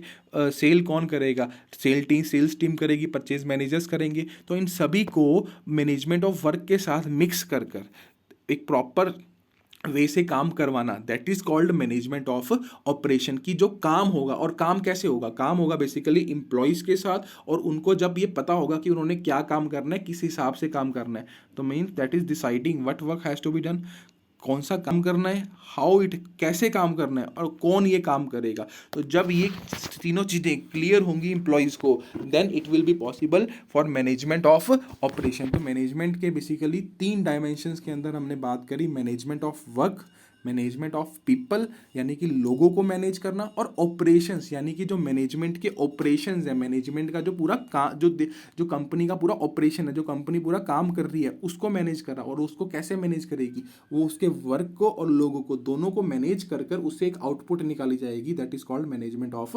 ऑपरेशन। उसके बाद हम बात कर रहे हैं management is a continuous process. तो मैनेजमेंट जो है वो कौन सा प्रोसेस है, कॉन्टीन्यूअस प्रोसेस है, मतलब वो कभी भी ख़त्म नहीं होता। ये नहीं है कि एक बार हमने मैनेजमेंट कर दी तो उसके बाद उसका एंड हो गया, नहीं, it is a never ending process. Because हमने जब एक टारगेट अचीव कर दिया तो अगली बार एक नया टारगेट आ जाता है, और नया टारगेट को अचीव करना है, तो ये एक साइकिल है जो कॉन्टीन्यूसली चलता जाएगा। तो it is a continuous process. ऐसा नहीं है कि स्कूल में एक बार हमने स्कूल में टीचर्स को हायर कर दिया या बच्चे आ गए और उनसे एक बार फीस ले ली तो बस मैनेजमेंट ओवर, नहीं, ये कॉन्टीन्यूसली ये प्रोसेस क्या होता रहता है, चलता रहता है। और next is our management is a group activity. तो क्या मैनेजमेंट एक सिंगल व्यक्ति है, नहीं, मैनेजमेंट एक सिंगल व्यक्ति नहीं कर सकता। मैनेजमेंट की क्या, मैनेजर्स की क्या होती है, टीम। एक सिंगल व्यक्ति कभी भी मैनेज नहीं कर सकता, बट एक टीम मैनेज कर सकती है, क्योंकि एक सिंगल व्यक्ति कितना परचेज को देखेगा, सेल को देखेगा, फाइनेंस को देखेगा, किस किस को देखेगा। तो इसलिए मैनेजमेंट की क्या होती है, एक पूरी टीम होती है। And organisation consist of diverse individual with different need. तो एक ऑर्गेनाइजेशन है, उसके अंदर बहुत सारे इंडिविजुअल काम करते हैं, सबकी अलग अलग नीड्स हैं। तो ये जो इंडिविजुअल्स हैं, they work together towards a common goal. Hence the management function can not be performed in isolation. मतलब मैनेजमेंट अकेले में परफॉर्म नहीं हो सकती, ये हमेशा कब होगी, ग्रुप्स ऑफ पीपल के बीच में परफॉर्म होगी। It is a part of a group, not an individual. उसके बाद हम बात करें management is a dynamic function. Dynamic मतलब ये लगातार क्या होता रहता है, बदलता रहता है। मैनेजमेंट का बेसिकली काम क्या है, डायनामिक फंक्शन है। ये लगातार क्या होता रहता है, चेंज होता रहता है। मैनेजर्स का काम ही है लगातार अपने आप को क्या करना, चेंज कर देना according to the environment.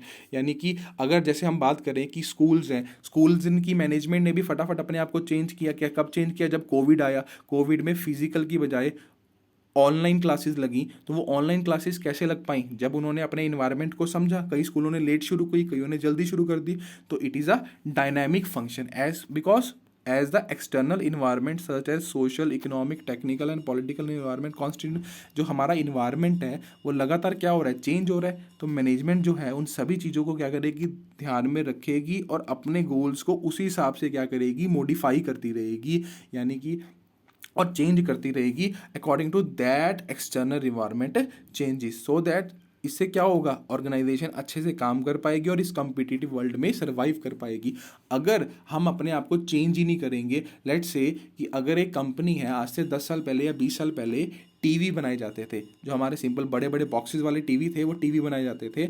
But recently क्या हुआ, एलसीडीज आने शुरू हो गए। तो जो टीवी मैन्युफैक्चर कंपनी होगी, और ये तो उसका काम, या तो उसको क्या करना पड़ेगा, अपने आप को अडॉप्ट करना पड़ेगा, उस हिसाब से उस चेंज करना पड़ेगा, या वो कंपनी क्या हो जाएगी, बंद हो जाएगी, बिकॉज टीवी तो कोई लेगा नहीं। तो management is a dynamic function. तो ये उनकी मैनेजमेंट का काम था कि बाहर के इन्वायरमेंट को समझना और कॉन्टिन्यूसली क्या करना, उसके वो चेंज कर, अपने आप को चेंज करता रहना, ताकि वो अपने ऑब्जेक्टिव को क्या कर सके, अचीव कर सके। तो इसी में हम एग्जांपल देते हैं नोकिया की। तो नोकिया बेसिकली क्या था, एक टच फोन था, सिंपल सिंगल पैड फ़ोन था।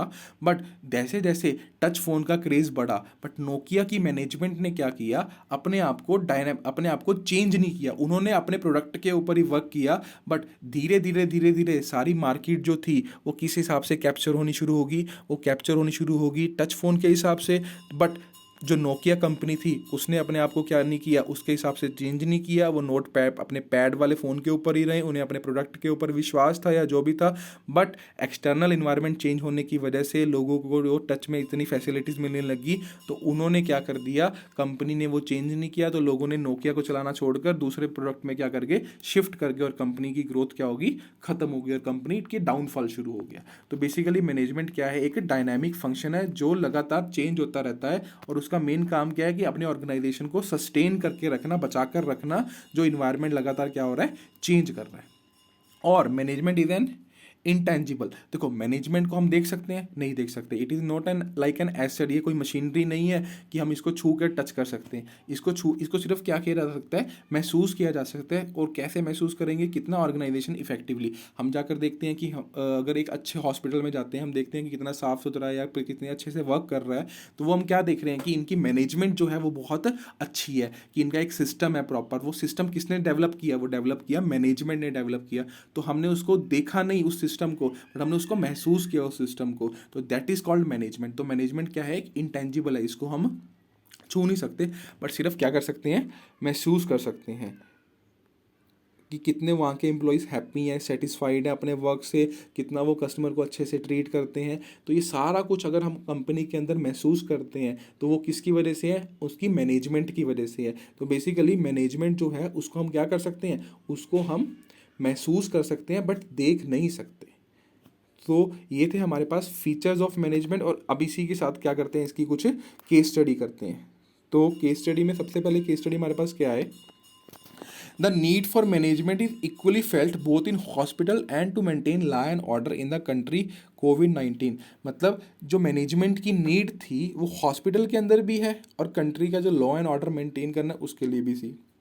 तो मतलब किस फीचर के बारे में बात कर रहे हैं, मैनेजमेंट इज परवेसिव, मतलब हर जगह मैनेजमेंट क्या है, रिक्वायर्ड है। हॉस्पिटल है, स्कूल है, टेम्पल है, हाउस है, कहीं भी है, वहाँ पर सब जगह क्या चाहिए, हमें मैनेजमेंट चाहिए। अगली केस स्टडी देखें, एज गवर्नमेंट ने अनाउंस किया कि वो प्लास्टिक बैन कर रही है तो कंपनी ने क्या डिसाइड किया, change its packing from plastic to reusable material cloth so that they will able to achieve their objective very fast और survive in the market without being any consequence in their reputation. मतलब कि government ने announce किया कि वो किसको ban कर रही है, प्लास्टिक को बैन कर रही है। तो कंपनीज ने क्या डिसाइड किया कि अब वो प्लास्टिक की पैकिंग को छोड़कर रीयूजेबल मटेरियल को यूज़ करेगी। तो बेसिकली कंपनी ने अपने किसको समझा, कंपनी ने एक्सटर्नल इन्वायरमेंट को देखा, क्योंकि उसको लगा कि अब से वो पैकिंग नहीं कर पाएगी, तो उसने साथ के साथ क्या किया, अपने आप को चेंज कर लिया। तो किस फीचर के बारे में बात कर रहे हैं, मैनेजमेंट इज द डायनामिक, की उनकी जो मैनेजमेंट है उसने मैनेजमेंट ने बाहर के इन्वायरमेंट को समझा और इस हिसाब से अपने आप को चेंज कर लिया ताकि उसकी रेपुटेशन को कोई नुकसान ना पहुंचे और वो आगे कॉन्टिन्यूसली क्या करते रहें, सर्वाइव करते रहें। और उसके बाद अगर हम बात करें तो थर्ड हमारे पास केस स्टडी क्या है कि human resource is an organisation greatest assets despite all development in technology getting work done from people is a still major task of manager. तो किस फीचर के बारे में उन्होंने क्या किया है, बात की है, यानी कि जो ह्यूमन रिसोर्सेज हैं वो कंपनी की क्या है, ग्रेटेस्ट एफर्ट्स हैं, ग्रेट एसेट्स हैं। यानी कि बिना एम्प्लॉयज़ के क्या कोई कंपनी काम कर सकती है, नहीं कर सकती। इस केस के अंदर उन्होंने किसकी बात करी है, मैनेजमेंट ऑफ पीपल, यानी कि किसका मैनेजमेंट क्या है, पीपल, यानी कि कंपनी जो है वो अपने एम्प्लॉयज़ को क्या करे, ज़्यादा से ज़्यादा खुश करने की कोशिश करे ताकि वो अपने काम को क्या कर सके, प्रॉपरली और अच्छे तरीके से कर सकें। और उसके बाद हम बात करें कि as an employee of the company should employee of the company should properly know which activity they have to perform to do that particular work, which helps to achieving organization objective as well as to make work according to the need of the organization, which feature is highlighted over there। यानी कि company के जो employees हैं उनको properly पता है कि उन्हें क्या एक्टिविटी को परफॉर्म करना है और कैसे परफॉर्म करना है। तो it is called management of operation, management of work नहीं, वर्क में मैनेजमेंट ऑफ वर्क का मतलब क्या है कि उस काम को प्रॉपरली करना, अगर हॉस्पिटल में पेशेंट्स आ रहे हैं तो उसको प्रॉपरली करना। और मैनेजमेंट ऑफ पीपल का मतलब क्या है कि लोगों की इंडिविजुअल नीड्स को समझकर उनको काम करवाना। और बट मैनेजमेंट ऑफ ऑपरेशन क्या है, जब जो वो काम प्रॉपर ऑर्गेनाइजेशन एक काम कर रही है उसके अंदर सभी इंप्लॉयज़ को पता हो कि उन्होंने क्या काम करना है और कैसे उस वर्क को अचीव करना है ताकि वो ऑब्जेक्टिव को क्या कर सके, अचीव कर सके। तो इस केस में हमारे पास क्या आएगा, मैनेजमेंट ऑफ ऑपरेशन। उसके बाद हमारे पास क्या आते हैं, ऑब्जेक्टिव्स ऑफ मैनेजमेंट। कि management basically what is objective, objective means कि हम मैनेजमेंट कर रहे हैं तो इसके पीछे हमारा क्या मोटिव, क्या है, क्यों कर रहे हैं हम मैनेजमेंट, क्या ऑब्जेक्टिव है हमारा मैनेजमेंट करने का। तो ये बेसिकली क्या है, एक एंड रिजल्ट है कि हम चाहते क्या है, कि अगर हम अपनी ऑर्गेनाइजेशन को प्रॉपरली मैनेज करवा रहे हैं तो हम चाहते क्या है ऑब्जेक्टिव उसका। तो देखते हैं कि management seeks to achieve certain objective which are desired result of any activities, yes they must be derived from the basic purpose of the business। तो मैनेजमेंट जो है वो कुछ ऑब्जेक्टिव्स को क्या करती है, अचीव करने के लिए काम करती है। और ये बेसिकली किससे आते हैं, ये ऑब्जेक्टिव कैसे पता चलते हैं, जो कंपनी का बेसिक पर्पस होगा। तो ऑब्जेक्टिव आर द एंड्स, मतलब ये क्या है, ये आखिरी स्टेप है जिसके लिए वो सारी एक्टिविटी ऑर्गेनाइजेशन की क्या करी जाती है, परफॉर्म करी जाती है ताकि हम अपने ऑब्जेक्टिव को क्या कर सकें, अचीव कर सकें। एंड वी आर, जैसे अगर इसकी एग्जांपल देखिए कि हम लोग पढ़ रहे हैं, we are studying that chapter, हम ये चैप्टर क्यों पढ़ रहे हैं, बिकॉज हमारा ऑब्जेक्टिव क्या है, ताकि हम अच्छे मार्क्स क्या कर सके, पेपर में ला सके। तो that is our objective, it is our and result, इससे अलावा तो और कोई हमारा रिजल्ट नहीं है। जो मैनेजमेंट के ऑब्जेक्टिव हैं, जो मैनेजमेंट किस लिए की जाती है, तो मैनेजमेंट बेसिकली तीन ऑब्जेक्टिव है मैनेजमेंट के, उसको तीन पार्ट्स में हम बांटते हैं। पहला है ऑर्गेनाइजेशनल ऑब्जेक्टिव, दूसरा है हमारे पास social objective and third will be personal and individual objective. तो सबसे पहले हम बात करते हैं हमारा ऑर्गेनाइजेशनल ऑब्जेक्टिव के बारे में। तो what is organisational objective? So the main objective of any organisation, जो मेन किसी भी ऑर्गेनाइजेशन का, देखो ऑर्गेनाइजेशनल ऑब्जेक्टिव, किसी भी ऑर्गेनाइजेशन का क्या ऑब्जेक्टिव होगा कि ज़्यादा से ज़्यादा वो क्या कर सके, सेल्स बढ़ा सके और प्रॉफिट कमा सके। तो ऑर्गेनाइजेशनल का ऑब्जेक्टिव तो बेसिकली क्या होगा, या उसका इसको हम ऑर्गेनाइजेशनल ऑब्जेक्टिव भी बोलते हैं और क्या बोलते हैं, इकोनॉमिक ऑब्जेक्टिव भी बोलते हैं। तो बेसिकली इकोनॉमिक ऑब्जेक्टिव का या ऑर्गेनाइजेशन के ऑब्जेक्टिव का मेन मोटिव क्या होगा, इसका मेन मोटिव क्या होगा कि ज़्यादा से ज़्यादा वो प्रॉफिट कमा सके by utilising its all resources to get maximum benefit to fulfil their objective of economic objective of a business. और क्या इसका मतलब सिर्फ और सिर्फ ज़्यादा प्रॉफिट कमाना है? नहीं। तो इसको हम बेसिकली हम कितने पार्ट्स में बांटते हैं, 3 पार्ट में। सबसे पहला हमारे पास क्या है, सर्वाइवल। और जो मेन ऑब्जेक्टिव होगा किसी भी नए बिजनेस का वो ये होगा कि वो बस मार्केट में क्या कर सके, सर्वाइव कर सके। तो जैसे हम एग्जांपल दें जियो की, तो जियो ने सबसे पहले 2 साल या 3 साल के लिए क्या आप किस किस ऑब्जेक्टिव को फॉलो किया, उसका ऑर्गेनाइजेशन ऑब्जेक्टिव क्या था, just to survive in that competition market, कि वो इस मार्केट में क्या कर सके, सर्वाइवल कर सके। तो मैनेजमेंट सारा कुछ इंश्योर करेगा ताकि वो ऑर्गेनाइजेशन के अंदर क्या कर सके, सर्वाइव कर सके और अपने बेसिक खर्चों, सिर्फ अपने बेसिक खर्चों को, प्रॉफिट से कोई मतलब नहीं है, सिर्फ अपने बेसिक खर्चों को पूरा कर सके ताकि वो मार्केट में क्या कर सके, सर्वाइव। बिकॉज ये कॉम्पिटिटिव वर्ल्ड है, इसके अंदर इजीली कंपनी सर्वाइव भी नहीं कर सकती। तो जब कंपनी का सर्वाइवल पॉसिबल होगा, जब एक कंपनी सर्वाइव कर जाएगी, जैसे हम देखते हैं कि नई नई कंपनी आती हैं, 1 साल 2 साल के बाद क्या हो जाती है, बंद कर जाती हैं। क्यों? क्योंकि उनका ऑर्गेनाइजेशन का पहला ऑब्जेक्टिव ही कंप्लीट नहीं होता। बट जब कंपनी हमारी इकोनॉमी में या हमारे देश में सर्वाइव करना शुरू कर दें, देन उसका जो सेकंड ऑब्जेक्टिव होगा वो क्या होगा, प्रॉफिट। की अगर अब एक कंपनी सर्वाइव करने लगी है, मतलब जितना उसने पैसा कमाया था उतना ही उसके खर्चे होने शुरू हो गए, तो धीरे धीरे कंपनी इस मॉडल से आगे बढ़ते हुए किसको देखेगी, ध्यान में रखेगी, प्रॉफिट को। जैसे जियो ने किया, तो जियो सबसे पहले उसने सर्वाइवल किया, सर्वाइवल के बाद उसने किसके ऊपर फोकस किया, प्रॉफिट के ऊपर फोकस किया। बिकॉज सर्वाइवल अकेला बिजनेस के लिए जरूरी नहीं है, किसी ना किसी टाइम तो कंपनी को क्या कमाना पड़ेगा, प्रॉफिट भी कमाना पड़ेगा, क्योंकि बहुत सारे लोगों ने उस कंपनी में क्या कर रखा है, अपना पैसा इन्वेस्ट कर रखा है।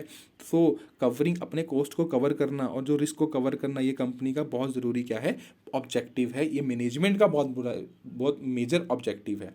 तो बेसिकली मैनेजमेंट का ऑर्गेनाइजेशनल ऑब्जेक्टिव क्या है कि वो ज़्यादा से ज़्यादा सबसे पहले क्या करे, सबसे पहले सर्वाइवल करे।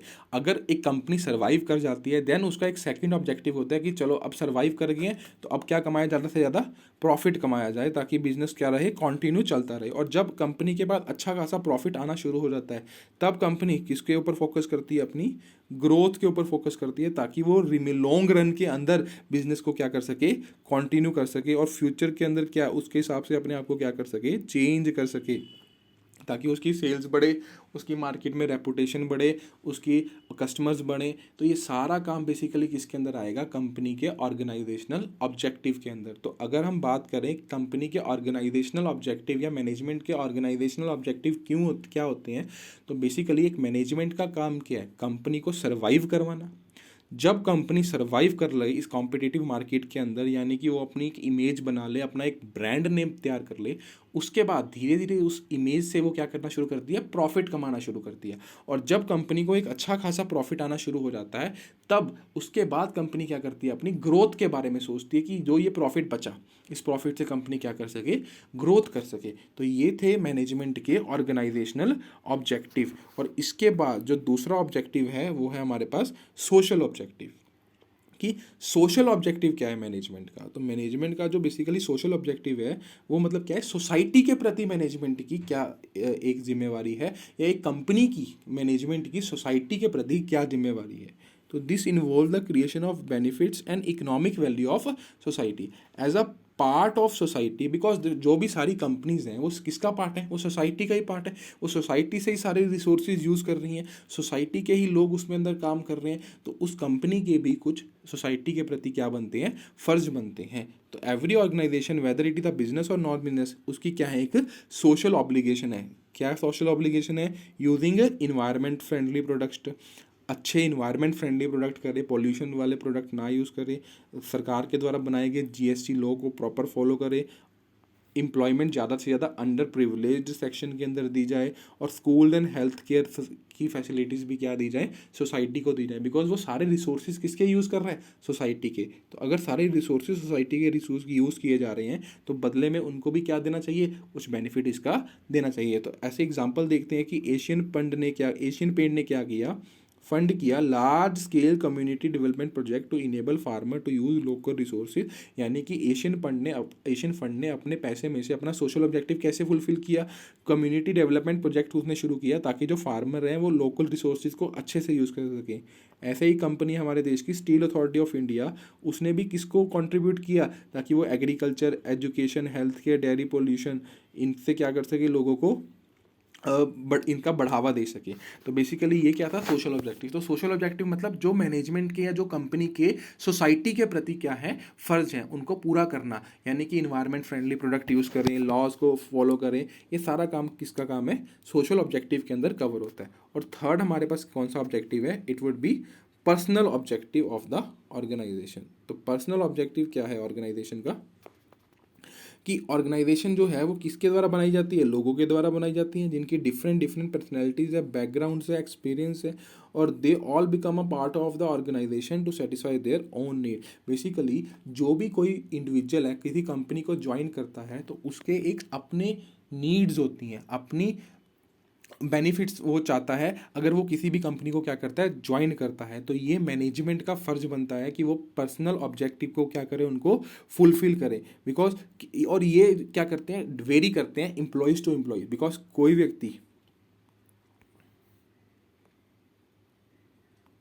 These very from financial needs, यानी कि किसी को सैलरीज चाहिए, किसी को सोशल नीड्स चाहिए, स्टेटस चाहिए, पोजीशन चाहिए, और कोई पर्सनल ग्रोथ एंड डेवलपमेंट चाहता है। तो मैनेजमेंट का बेसिकली काम क्या है, इन सभी पर्सनल गोल्स को समझना कि किस व्यक्ति का कौन सा पर्सनल गोल है, कौन व्यक्ति सैलरी चाहता है, कौन सा एम्प्लॉय हायर पोजीशन चाहता है, कौन सा एम्प्लॉय स्टेटस चाहता है, और उस हिसाब से उनको क्या करना, उन गोल्स को अचीव करना, ताकि वो अल्टीमेटली ऑर्गेनाइजेशन के गोल के क्या कर सकें, अचीव कर सकें। तो एग्जाम्पल में बात करें कि अगर मैनेजमेंट चाहती है that employee must complete all the project with great efficiency, then they must take care of their personal objective like salary at proper time with timely bonus. तो वो उनको क्या दे, टाइमली बोनस दे, और सैलरी भी proper time पे क्या की जाए, उनको दी जाए। तो अगर तो ये थे हमारे पास ऑब्जेक्टिव्स ऑफ द कंपनी। और इसी के ऊपर हम एक केस स्टडी देखते हैं कि ABC limited cosmetic company has received an order of 1 lakh fair cream and shampoo from international company. To complete that order, company need an extra workforce to complete it, so they hired that work from nearby slum area. तो उसने उस workforce को कहाँ से higher किया, slum area से higher किया। तो उसने अपना कौन सा ऑब्जेक्टिव फुलफिल किया, उसने अपना ऑब्जेक्टिव फुलफिल किया social objective of the company. उसने अपना, क्योंकि उसने वो जो वर्कफोर्स हायर करी वो स्लम एरिया से हायर करी, ज़्यादा सोसाइटी से ही उसने रिसोर्सेज को क्या किया, यूटिलाइज किया। और opportunities also use this current workforce by paying the extra bonus to their employee. और दूसरा उन्होंने क्या किया, अपने जो एम्प्लॉयज़ हैं, जो उनके पास एग्जिस्टिंग वर्कफोर्स काम कर रही है, उनको क्या दिए, उनको एक्स्ट्रा बोनस प्रोवाइड किए। मतलब ये कौन सा ऑब्जेक्टिव फुलफिल कर दिया उसने, ये हमारा ऑब्जेक्टिव फुलफिल किया उन्होंने, पर्सनल ऑब्जेक्टिव फुलफिल किया। तो अभी तक 2 ऑब्जेक्टिव फुलफिल कर चुका है, सोशल ऑब्जेक्टिव लोगों को स्लम एरिया से नौकरी देकर, और पर्सनल ऑब्जेक्टिव यानी कि जो एग्जिस्टिंग एम्प्लॉय काम कर रहे हैं उनको एक्स्ट्रा बोनस देकर उन्होंने किया। And if company will able to complete that order, it will not only give monetary benefits to the company but also increase the reputation of the company. तो अगर ये ऑर्डर टाइम पे पूरा हो जाता है तो इससे कंपनी को क्या होगा, कौन सा ऑब्जेक्टिव कंपनी का अचीव होगा, कंपनी की रेपुटेशन मार्केट में बढ़ेगी और कंपनी क्या करेगी, एक्सपैंड करेगी। तो इसके अंदर हमारे पास क्या आएगा कि ये कौन सा ऑब्जेक्टिव अचीव किया उसने, ऑर्गेनाइजेशनल ऑब्जेक्टिव अचीव किया। तो हमारे इस केस स्टडी के अंदर हमारे तीनों ऑब्जेक्टिव अचीव हो गए। पहला ऑब्जेक्टिव कैसे, स्लम एरिया के अंदर नौकरी देकर उसने कौन सा ऑब्जेक्टिव फुलफिल किया, सोशल ऑब्जेक्टिव। अपनी एग्जिस्टिंग वर्कफोर्स को बोनस देकर कौन सा फुलफिल किया, पर्सनल ऑब्जेक्टिव। और जो कंपनी की ग्रोथ अपॉर्चुनिटी को फुलफिल कर कौन सा ऑब्जेक्टिव फुलफिल किया उसने, ऑर्गेनाइजेशनल ऑब्जेक्टिव। तो 3 ऑब्जेक्टिव थे हमारे पास, organisational, personal and social objective, और तीनों को क्या कर लिया हमने, पढ़ लिया। और उसके बाद हम देखेंगे हमारे पास क्या है, इंपॉर्टेंस ऑफ मैनेजमेंट। हमारे पास अगला टॉपिक कौन सा है, इंपॉर्टेंस ऑफ मैनेजमेंट। तो इंपॉर्टेंस ऑफ मैनेजमेंट के अंदर बेसिकली इस पॉइंट के अंदर हमने क्या समझना है कि मैनेजमेंट की ज़रूरत क्या है, क्यों ज़रूरत है एक कंपनी के अंदर मैनेजमेंट की, क्यों इंपॉर्टेंट है मैनेजमेंट। तो हम पढ़ते हैं कि success of any organisation depend upon the quality of its management. किसी भी कंपनी की जो सक्सेस है वो किसके ऊपर डिपेंड करती है, उसकी मैनेजमेंट के ऊपर, कि जितनी अच्छी मैनेजमेंट उतना बढ़िया काम, उतनी अच्छे गोल अच्छे से अचीव होंगे, उतने ही ज़्यादा रिसोर्सेज बेटर यूटिलाइज होंगे। Because organisation do not become successful by chance. Organisation by chance या तुक्के से सक्सेसफुल नहीं बनेगी। वो कैसे बनेगी, एक प्रोसेस से। उस प्रोसेस का क्या नाम है, management. If there is a lack of management, अगर मैनेजमेंट नहीं है, कोई भी काम ढंग से नहीं होगा, अकॉर्डिंगली नहीं होगा, और जिससे उनको ज़्यादा कॉस्ट पड़ेगी, और जो ऑर्गेनाइजेशन है उसके अंदर ज़्यादा से ज़्यादा टाइम क्या होगा, वेस्ट होगा, मनी वेस्ट होगा, एफर्ट्स वेस्ट होंगे, और वो अपने ऑब्जेक्टिव को अचीव कर पाएंगे, नहीं कर पाएंगे। तो एक मैनेजमेंट का एक ऑर्गेनाइजेशन के अंदर होना बहुत ज़्यादा क्या है, ज़रूरी है, क्योंकि उसी से उस रिसोर्सेज को यूटिलाइज करके ज़्यादा से ज़्यादा क्या करेगी, आउटपुट जनरेट करेगी। और बिना मैनेजमेंट के क्या ऑर्गेनाइजेशन, अब सोच कर देखें हम, ये एक स्कूल है, और एक स्कूल के अंदर बिना कोई मैनेजमेंट नहीं है, कोई मैनेजमेंट, कोई रिसेप्शन नहीं है, कोई फीस कलेक्टिंग काउंटर नहीं है, कोई कोऑर्डिनेटर्स नहीं है, प्रिंसिपल्स नहीं है, तो उसके बिना क्या अकेला स्कूल्स और स्टूडेंट्स और टीचर से स्कूल चल जाएगा? नहीं, नॉट पॉसिबल। कैसे वो काम करेंगे, ब्लैक बोर्ड कैसे आएगा, कई बार बिजली की प्रॉब्लम है, फीस कैसे कलेक्ट होगी, ये सारा काम कौन करेगा, ये सारा काम करेगा मैनेजमेंट। तो तभी एक स्कूल सक्सेसफुली क्या करता है, रन करता है। ऐसे एक कंपनी की बात करें तो एक कंपनी के अंदर अगर मैनेजमेंट नहीं होगी तो कैसे वर्कर काम करेंगे, वर्कर को कौन बताएगा, क्या ऑब्जेक्टिव हैं उनके, कैसे उन ऑब्जेक्टिव के बारे में उनको पता चलेगा।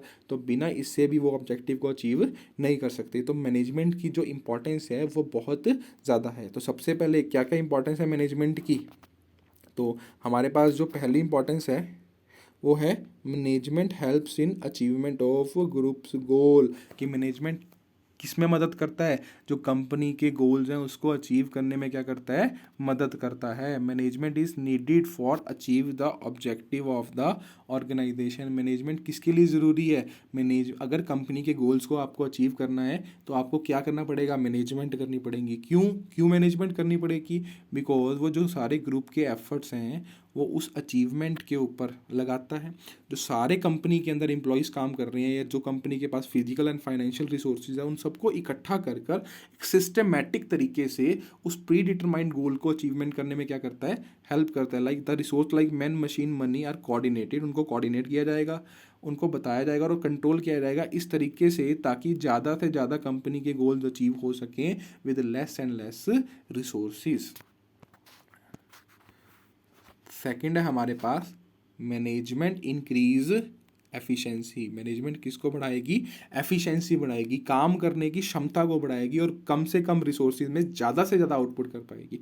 कैसे, मैनेजमेंट क्या करेगी, गाइड करेगी day to day active in such a manner that all the wastage are avoided. Basically क्या किया जाएगा कि जो भी कंपनी है, कंपनी अगर मैनेजर को हायर करती है तो मैनेजर क्या करेगा, मैनेजर सारे तरीके यूज़ करेगा ताकि वेस्टेज क्या हो, बिल्कुल ही कम हो। जो कंपनी, जो इम्प्लॉयज़ हैं, अगर वो एक प्रोडक्ट को बनाने के लिए तीन पीस या 4 piece of particular raw material का यूज़ कर रहे हैं, तो वो कैसे उसको कम यूज़ करके उसकी वेस्टेज को कम किया जाए, ये कौन देखेगा, ये मैनेजमेंट देखेगा। जिससे क्या होंगे, रिसोर्सेज प्रॉपरली यूटिलाइज होंगे, सारी एक्टिविटी क्या होगी, कोऑर्डिनेट होगी, ताकि ऑर्गेनाइजेशन के ऑब्जेक्टिव क्या हो सकें, अचीव हो सकें, और इससे कंपनी की कॉस्ट भी कम होगी और कंपनी की एफिशिएंसी भी क्या होगी, बढ़ेगी। और मैनेजमेंट थर्ड हमारे पास क्या आता है, management creates a dynamic organisation. Management एक ऐसी ऑर्गेनाइजेशन क्रिएट कर देगी जिसमें अगर कोई भी चेंज होगा तो उसको वो ईजिली क्या कर लेंगे, एक्सेप्ट कर लेंगे। बिकॉज जर्नली हमें पता है कि अगर हम कोई भी चेंज देखें, यानी कि अगर हम किसी भी इम्प्लॉयज़ को, कोई इम्प्लॉय पिछले 10 साल से मैनुअल वर्क कर रहा है,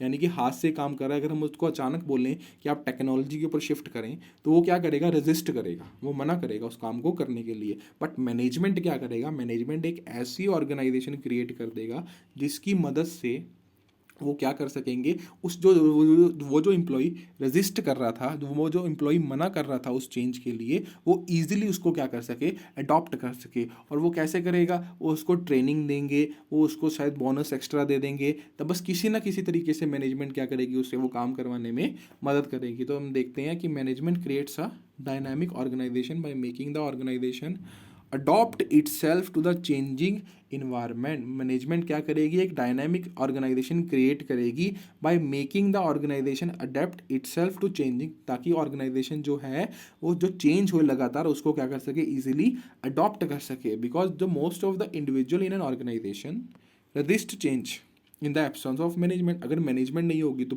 जल्दी जल्दी कोई अपने आप को चेंज भी नहीं करना चाहेगा, बट मैनेजमेंट क्या करेगी, इन लोगों की मदद करेगी so that change in the organisation में be able to maintain at competitive edge, यानी कि जो ये चेंज है ये जल्दी से जल्दी वो क्या कर सके, अपने अंदर अडॉप्ट कर सके और इनके अंदर एक कॉम्पिटिशन की स्पिरिट से वो क्या करेंगे, जल्द से जल्द करने का कोशिश करेंगे। और management tries to motivate employee to adopt changes by convincing them that they change not only give benefits to the organization।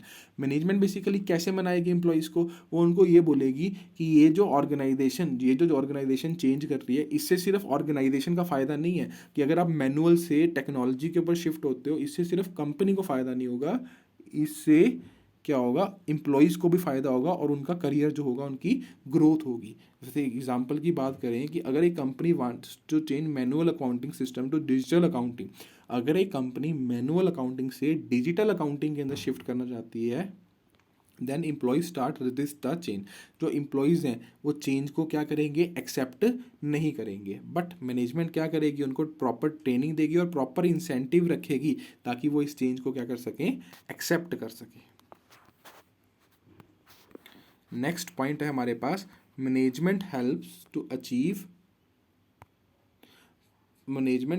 Achieve personal objective. Management किस में मदद करती है, पर्सनल ऑब्जेक्टिव को अचीव करने में मदद करती है। कैसे, मैनेजमेंट एक ऐसा वर्किंग इन्वायरमेंट क्रिएट कर देगी जिससे क्या होगा, वर्कर को जॉब सेटिस्फेक्शन एंड हैप्पीनेस होगी। यानी कि मैनेजमेंट जो एम्प्लॉयज़ काम कर रहे हैं कंपनी के अंदर, उनके जो पर्सनल गोल्स हैं उनको समझेगी और उनको अचीव करने की कोशिश करेगी, ताकि इससे क्या होगा, जो उनके पर्सनल ऑब्जेक्टिव है वो इजीली अचीव हो जाए। और अगर उनके पर्सनल ऑब्जेक्टिव अचीव होंगे तो वो कंपनी के भी ऑब्जेक्टिव को क्या करेंगे, अचीव करेंगे। तो worker feels motivated and confident in such a manner that it result in achieving personal goal along with overall organisational goal. कि मैनेजमेंट क्या करेगी, अगर पर्सनल ऑब्जेक्टिव अचीव होगा तो इससे एम्प्लॉय खुश होगा, एम्प्लॉय अगर खुश होगा तो वो काम अच्छा करेगा और इससे ऑर्गेनाइजेशन के गोल भी क्या होंगे, अचीव होंगे। जैसे एग्जांपल लें कि अगर एक company wants to increase their production, so they offer additional bonus for each new piece produce by the employee, कि हर एडिशनल पीस के ऊपर वो एक क्या इशू कर दे, बोनस दे। तो इससे क्या होगा, एम्प्लॉयज़ मोटिवेटेड होंगे, इनका एक पर्सनल ऑब्जेक्टिव क्या होगा, फुलफिल होगा और मैनेजमेंट भी क्या कर पाएगी, अपने गोल्स को अचीव कर पाएगी। पांचवा हमारे पास क्या है कि management helps in the development of the society. Management किसकी डेवलपमेंट में मदद करेगी, मैनेजमेंट करेगी सोसाइटी की डेवलपमेंट में मदद करेगी, क्योंकि एक अच्छी management leads to better utilisation of the all resources which helps to increase the, क्योंकि अगर एक मैनेजमेंट अच्छी होगी तो वो रिसोर्सेज को कम से कम यूटिलाइज करेगी, कम से कम पॉल्यूशन क्रिएट करने की कोशिश करेगी, या अगर पॉल्यूशन होगा भी तो उसके लिए एक नेसेसरी कॉस्ट जो होगी वो इम्प्लीमेंट करेगी, ताकि जो आसपास के लोग हैं उनको ज़्यादा नुकसान ना हो या सोसाइटी की क्या हो सके, ज़्यादा वेलफेयर हो सके। कैसे वेलफेयर करेगी, by providing quality goods and services, अच्छे गुड्स उनको बना कर देगी, ठीक है। और organisation come with new product and research which are beneficial to society, कोई ऐसे प्रोडक्ट बनाए जाएंगे जो सोसाइटी के लिए क्या हो, बेनिफिट्स हो, लोगों का काम क्या कर सके, आसान कर सके। एम्प्लॉयमेंट अपॉर्चुनिटी क्रिएट की जाएंगी, नई टेक्नोलॉजी क्रिएट की जाएंगी ताकि वेस्ट को क्या किया जाए, कम किया जा सके। सैलरी दी जाएगी, अच्छी सैलरी दी जाएगी वर्कर्स को, और इससे क्या होगा, एक तो कंपनी की मैनेजमेंट, और by increasing production management also contributes to increase in GDP. और प्रोडक्शन बढ़ेगी, सोसाइटी के रिसोर्सेज अच्छे से यूटिलाइज होंगे तो प्रोडक्शन बढ़ेगी, प्रोडक्शन बढ़ने से देश की जीडीपी बढ़ेगी और जीडीपी बढ़ने से देश भी क्या करेगा, ग्रोथ करेगा। तो मैनेजमेंट सोसाइटी को भी ग्रोथ करने में क्या करती है, मदद करती है। इसके बाद हम देखते हैं केस स्टडी।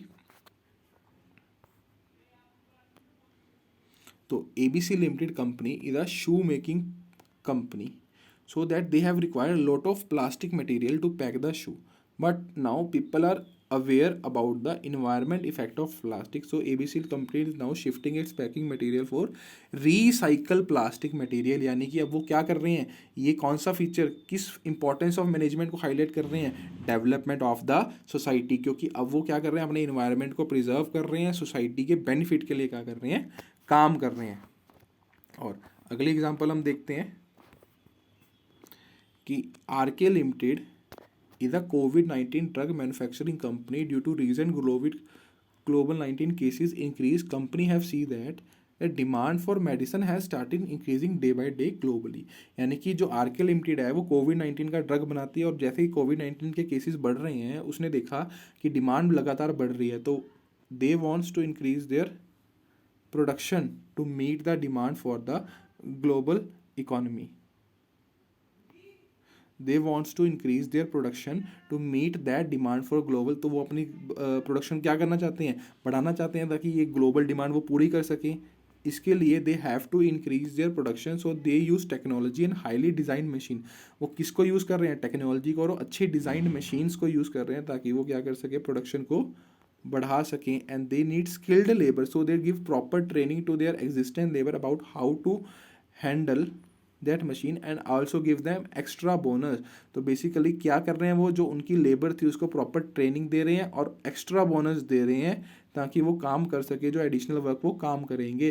तो ये कौन सा ऑब्जेक्टिव, बेसिकली ये कौन सा ऑब्जेक्टिव अचीव कर रहे हैं, एक तो ये पर्सनल ऑब्जेक्टिव है और किसके बारे में बात कर रहे हैं, मैनेजमेंट जो है वो पर्सनल ऑब्जेक्टिव को क्या कर रही है, अचीव करने का काम कर रही है.